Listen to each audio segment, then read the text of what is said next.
Ziemassvētku pasta rekordi vēl joprojām tiek lausti viens pēc otra. Tāpēc turpinām ar interviju no galvenās pasta ēkas.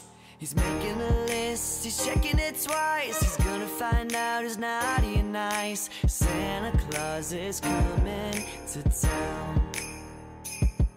He sees you when you're sleeping. He knows when you're awake. He knows if you've been bad. Jā, tiešām.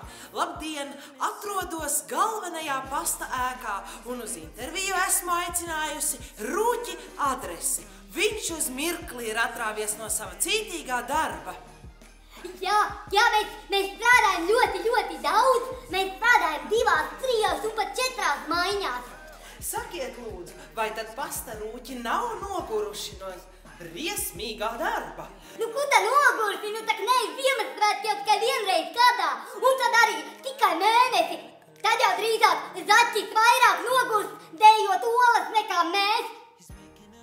Ļoti jauki. Nu tad pastāstiet, lūdzu, kas tad ir tas, ko mūsdienu bērni visvairāk vēlas Ziemassvētkos? Visvairāk? Tā kā, ļoti. iPhone, iPodu, cik tas viss ir dārgi. Watch out, you better not cry. Better not cry, I'm telling you why. Santa Claus is coming to town. Santa's coming, baby, can't you feel his presence? Running around town with the bag full of presents. Sliding down the chimney, loading up your stocking. Mammu, sveiciens!